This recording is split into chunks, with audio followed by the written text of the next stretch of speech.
Buonasera a tutti, iniziamo il Consiglio Comunale con la parola al dottor Musto per l'appello. Striuli Luciano, Buoso Arianna, assente.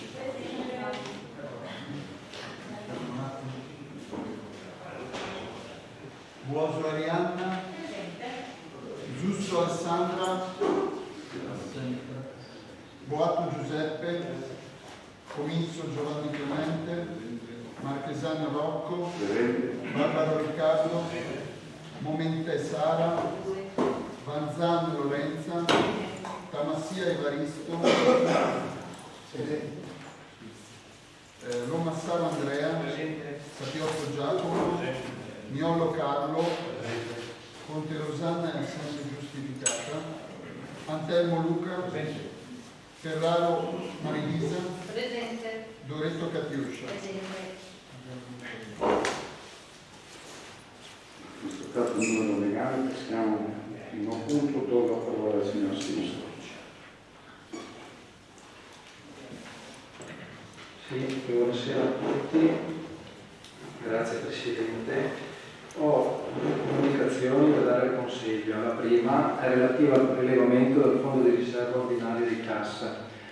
Con deliberazione di Giunta Comunale numero 235 del 3 ottobre 2019 è stato approvato atto di indirizzo in ordine alle operazioni previste dai commi da 961 a 964 dell'articolo 1 della legge 30 dicembre 2018 numero 145, legge di bilancio del 2019, che hanno previsto la rinegoziazione dei mutui concessi dalla Cassa Depositi e Prestiti SpA ai comuni, province e città metropolitane, trasferiti al Ministero dell'Economia e delle Finanze in attuazione dell'articolo 5, commi 1 e 3 del decreto legge 30 settembre 2003 numero 269, convertito con modificazioni dalla legge 24 novembre 2003 numero 326, attivate con determinazione del dirigente del settore finanze e registro generale numero 799 del 9 ottobre 2019. Considerata la necessità, l'urgenza e la straordinarietà di provvedere a un prelevamento dal fondo di riserva ordinario e dal fondo di riserva di cassa per poter integrare lo stanziamento del capitolo afferente al rimborso della quota capitale dei mutui di Cassa Depositi e Prestiti, che in ragione dell'operazione di rinegoziazione è aumentata per l'anno 2019 di euro 918,08, tenuto conto che la quota di interessi è diminuita annualmente di euro 10.385,88, è stata approvata in data 12 dicembre 2019 la delibera di Giunta Comunale numero 260 per il relativo prelevamento. La delibera è in corso di pubblicazione. La deliberazione di Giunta Comunale relativa all'utilizzo del fondo di riserva deve essere comunicata all'organo consigliare nella prima seduta successiva all'adozione del provvedimento. La seconda comunicazione è relativa alla nomina del Presidente e dei componenti del Consiglio della Fondazione Causa Città dello Sport. In data 30 ottobre 2019 sono scaduti i componenti del Consiglio di gestione della Fondazione Causa Città dello Sport. Vista la nota acquisita al protocollo dell'ente al numero 23.737 in data 2 luglio 2019, con la quale il Presidente della Fondazione comunicava la scadenza, il mio decreto 31 ottobre 2019 ho nominato il signor Renato Nani, già Presidente uscente, quale nuovo Presidente, nonché l'assessore Giuseppe Boatto, già componente, quale nuovo componente, e il consigliere comunale Giacomo Capiotto quale nuovo componente. Successivamente, ai sensi di statuto, le associazioni partecipanti alla fondazione hanno eletto il quarto componente nella persona del signor Mirko Marcon. Il quinto componente, attualmente ancora in carica, andrà in scadenza a fine anno corrente e sarà determinato secondo le procedure previste. Grazie, sono il Sindaco. Nomino gli scrutatori nelle persone del consigliere Capiotto, consigliere Tamassia e consigliere Antelmo. Passiamo al primo punto, interrogazioni interpellanze. Ci sono interrogazioni interpellanze? Capogruppo Ferraro. Sì, grazie Presidente e buonasera a tutti. interpellanza con risposta scritta ai sensi dell'articolo 16 del regolamento del Consiglio Comunale. Manifestazioni durante le festività natalizie 2019. Il 6 dicembre scorso si è aperta la manifestazione per le festività natalizie Cowley One, che vede la collaborazione per la gestione dell'evento con l'Associazione Culturale Gabbiano come da delibera numero 250 del 14/11/2019.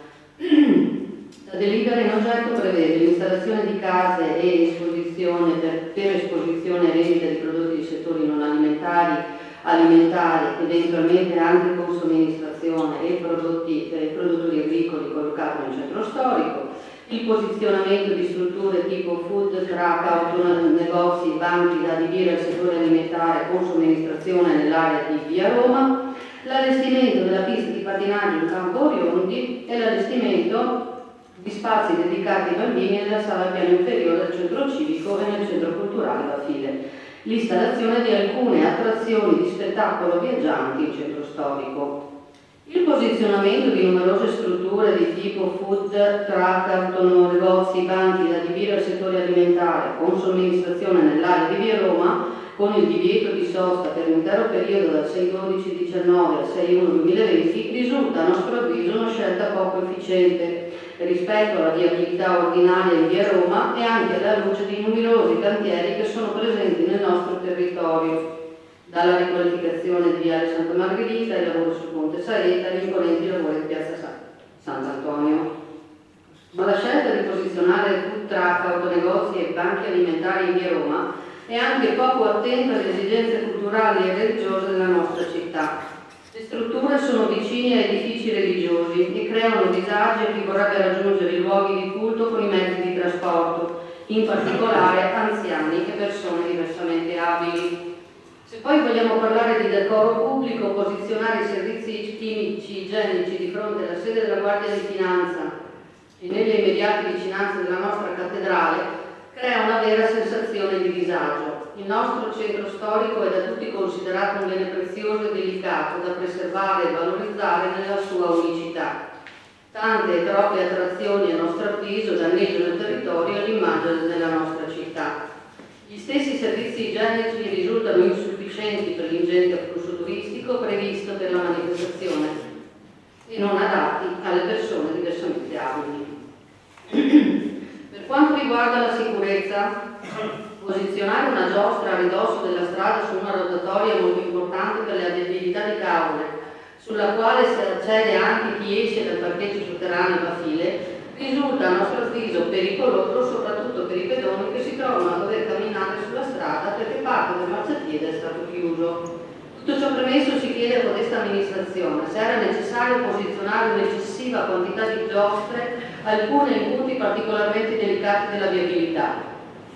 Se il numero di food truck, autonegozi e banchi alimentari non sia sovrastimato rispetto anche ai dati di afflusso turistico relativi alla stessa manifestazione svoltasi lo scorso anno. Se non era possibile posizionare gli stessi food truck, autonegozi e banchi alimentari in altre ubicazioni e non in Via Roma, riducendo i disagi legati alla viabilità e all'accesso ai luoghi di culto, di verificare se il piano safety e security previsto per la manifestazione abbia tenuto conto dei vari accessi per i mezzi di soccorso in situazioni di emergenza. I consiglieri comunali Marilisa Ferraro e Catiuscia Doretto.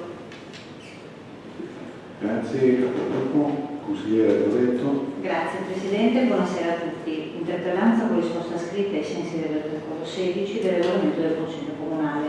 Raccolta differenziata zona Sansonessa. La raccolta differenziata è un obbligo di legge, è un modo per salvaguardare la natura e l'ambiente nella quale tutti viviamo. Partendo da questo presupposto, aver attivato questa modalità nella zona del centro e in gran parte delle frazioni è stato un gesto importante per educare il rispetto per l'ambiente. Da varie rilevazioni la raccolta sta dando buoni risultati e alla luce di questo siamo a chiedere che a partire dal 2020 si possa effettuare una raccolta porta a porta settimanale anche nella zona di Sansonessa. A questa richiesta si aggiunge di sottoporre all'attenzione dell'ASL la pulizia di bidoni della raccolta dell'umido, visto un alluorante odore nelle vicinanze di questi. Sempre per mantenere puliti strade e rispettare l'ambiente si richiede il ripristino dei cestini per i rifiuti lungo tutta la strada Sansonessa, tolti senza preavviso e senza motivazione.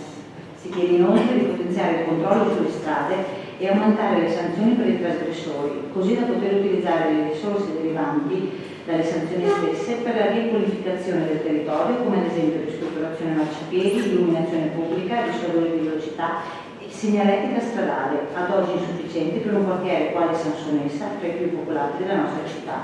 I consiglieri comunali, Marisa Ferrari e Roberto Catiuscia. Grazie, consigliere Loreto. Ce ne sono altre? Nessun'altra speranza di interrogazione? Con la parola al signor Sindaco.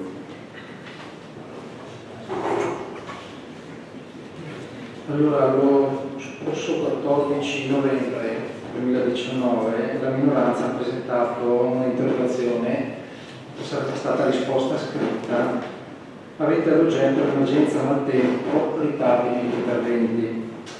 È rilevato che ho intenzione, a prescindere da tale informazione scritta, di dare adeguata comunicazione degli eventi di quei giorni al Consiglio Comunale odierno, e considerato che nel più ci sta anche di meno, do risposta all'interrogazione direttamente in sede consiliare con alcuni giorni di ritardo, lasciando poi spazio, se necessario, per la corretta discussione.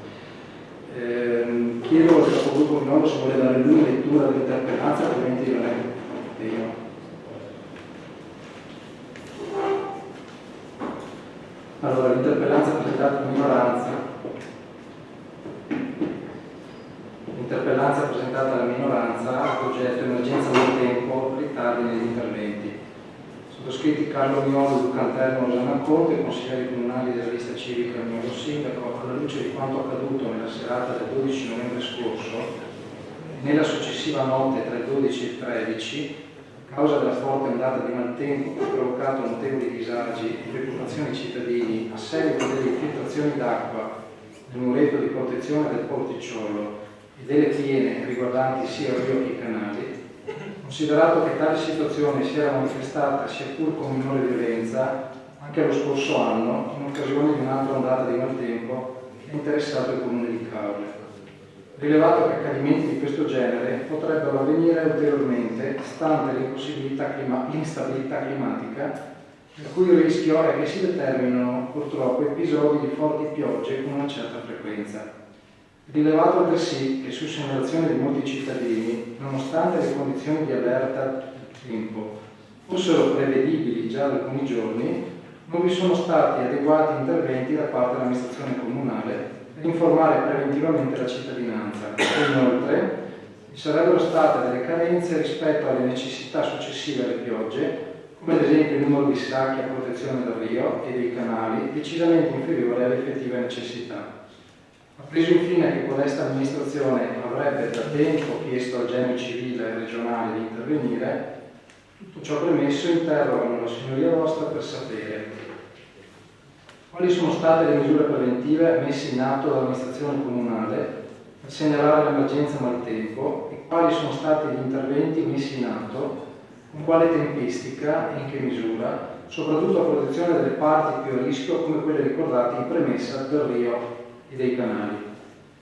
Cosa pensa di fare l'amministrazione comunale per far fronte alle problematiche ricordate in premessa, ovvero quelle riguardanti il muretto di protezione del porticciolo, il rio e i canali, considerato che situazioni analoghe a quelle avvenute lo scorso 12 novembre rischiano di succedersi con frequenza e quindi si rendono oltremodo necessari adeguati interventi che ad avviso degli interroganti sono già fin troppo tardivi. Qual è la documentazione intercorsa tra Comune e ente genio civile dal 2016 ad oggi a tutela della sicurezza idrogeologica del territorio? Prima di entrare nel merito di quanto avvenuto nei giorni dal 12 al 18 novembre scorso, appare opportuno rappresentare che l'attivazione del sistema comunale di protezione civile avviene secondo precise indicazioni contenute nelle normative nazionali e regionali di riferimento, nonché nel piano comunale di protezione civile. In questo contesto la Regione Veneto, con delibera di giunta regionale 1575 del 2008 release 2008, ha emanato specifiche linee guida, poi rimodulate con delibera di giunta regionale 3315 del 2010 e release 2011, nelle quali sono indicate fra l'altro le funzioni del centro funzionale decentrato, brevemente CFD, le procedure di allertamento di protezione civile, le tipologie di criticità e la suddivisione del territorio regionale in zone di allertamento.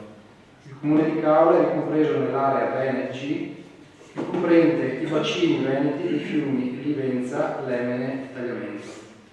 Diamo per conosciuta la normativa nazionale e regionale in materia di protezione civile, nonché il contenuto del piano comunale di protezione civile del comune di Caule, come approvato con deliberazione del Consiglio Comunale numero 14 del 9 marzo 2010, poi da ultimo modificato in modifiche non sostanziali con deliberazione della Giunta Comunale numero 32 del 14 febbraio 2013, e infine integrato con la previsione della fattispecie di rischio legata ad eventi a elevato impatto locale con deliberazione del Consiglio Comunale numero 11 del 19 febbraio 2015.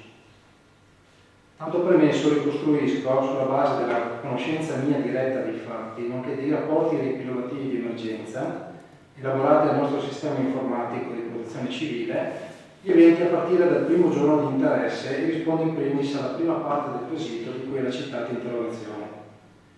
In data 12 novembre 2019, alle ore 15.07, il centro funzionale decentrato della Regione Veneto ha emesso l'avviso di criticità idrogeologica e idraulica numero 78 del 2019, con validità dalle ore 14 del 12 novembre fino alla mezzanotte del 14 novembre. Detto avviso prevedeva per l'area Veneto G Caule, quindi, sia per la rete idraulica principale che per la rete idraulica secondaria, un livello di criticità di codice colore verde, ovvero criticità assente. Stesso giorno, stessa ora, il CFD emanava, sempre con efficacia dalle ore 14 di quel giorno, le prescrizioni di protezione civile che per il comune di Caule non prevedevano alcuna prescrizione.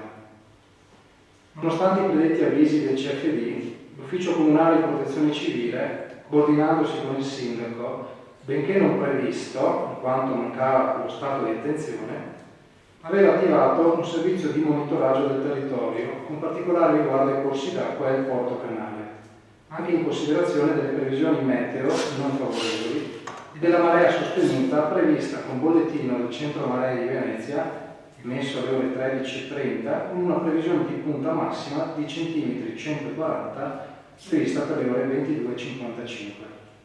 Nel corso del monitoraggio, iniziato alle ore 20, la situazione è velocemente peggiorata a causa dell'affrozzarsi del vento di scirocco che ha portato la marea a raggiungere a Venezia la quota non prevista di centimetri 187.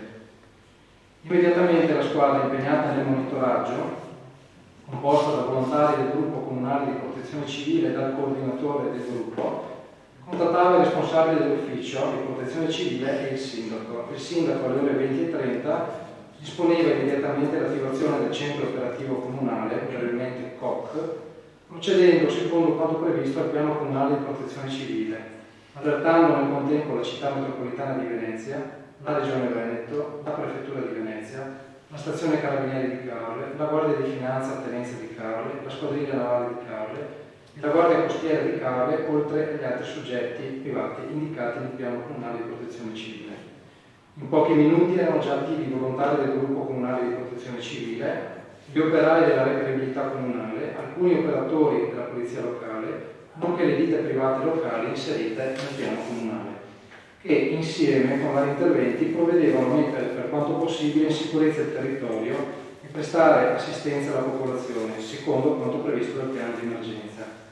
Immediatamente presenti anche i volontari del Vigili del Fuoco del distaccamento di Caule, nonostante fossero interrotte proprio a causa del maltempo le linee di comunicazione con la sala operativa unificata dei Vigili del Fuoco di Mestre.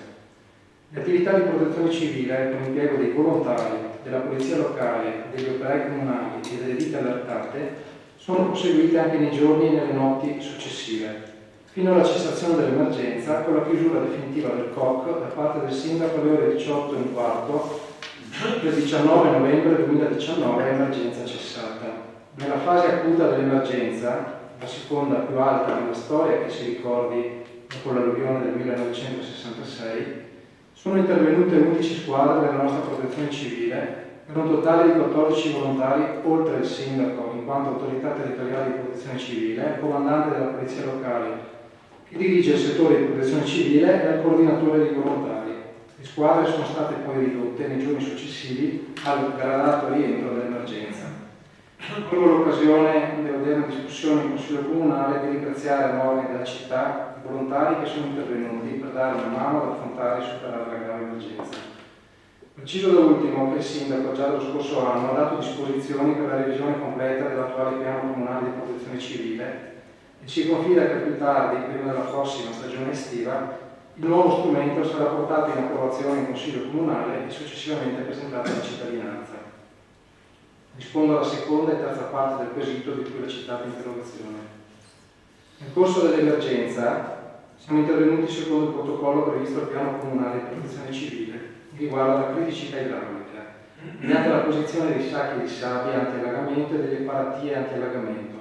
Laddove questo non è stato possibile, ravvisando tuttavia situazioni di criticità tali da mettere a rischio la vita e l'integrità delle persone, si è provveduto preliminarmente alla messa in sicurezza delle stesse persone. Per quanto riguarda specificatamente la criticità legata allo stato attuale del muretto di contenimento del porto canale, siamo intervenuti mediante la posizione dei sacchi di sabbia di grandi dimensioni in dotazione, sia per quanto possibile per limitare le numerose infiltrazioni d'acqua, sia per sostenere le parti del muretto più pregiudicate dalla pressione dell'acqua stessa. Sacchi che oggi rimangono ancora allocati in sito, protezione di eventuali ulteriori emergenze da affrontare nel breve periodo. Come potete vedere anche di persona, i sacchi, su richiesta dell'amministrazione comunale, sono stati anche valorizzati da alcuni volontari come pupazzi di neve, cogliendo l'occasione delle manifestazioni natalizie di Caore Wonderland in corso. Non è solo un modo per abbellire una situazione di drammaticità, che in realtà di bello non ha nulla, ma una diretta e precisa indicazione di responsabilità nei confronti della Regione Veneto, che è responsabile della manutenzione e della sicurezza del muretto di contenimento, che deve intervenire per la messa in sicurezza del nostro territorio e dei nostri cittadini laddove abbia competenza, ma che non è ancora intervenuta, nonostante le molte richieste avanzate anche da questa amministrazione comunale. La corrispondenza intervenuta tra il Comune di Caorle e la Regione Veneto è piuttosto corposa ed anche datata. Ricordiamo quella degli anni 80 del secolo scorso, che ha portato a una sistemazione del muretto negli anni 90 nella zona d'angolo davanti all'attuale mercato ittico, e ricordiamo quella successiva a partire dal 2007 fino al 2011 che ha portato alla sistemazione del muretto nella zona davanti all'associazione albergatori all'ambito ex cartel proprio nel corso del 2011, per arrivare celermente agli anni in corso, corrispondenza della quale vorrei leggervi almeno quella più recente. In data 22 maggio 2018, protocollo 18.387, il dirigente del settore politiche territoriali del Comune di Caorle segnala alla Regione Veneto, area tutela e sviluppo del territorio, quanto segue. Oggetto: segnalazione, situazione di pericolosità lungo la banchina del Rio Interno. Rappresente per segnalare la situazione di pericolosità in cui versa un tratto del muretto di protezione presente lungo la banchina del Rio Interno, nel centro abitato di Caorle Capoluogo. Come evidenziato dalla documentazione fotografica in allegato, nel tratto compreso tra l'intersezione con strada nuova, area mercato ittico e verso la testata del Rio, il manufatto appare in più punti fuori asse, con evidenti fessurazioni lungo tutta l'altezza, oltre a presentare dei segni di distacco della copertura in calcestruzzo. A fini precauzionali, l'intero tratto di circa 30 metri è stato confinato in modo tale da non consentire il passaggio di pedoni nelle immediate vicinanze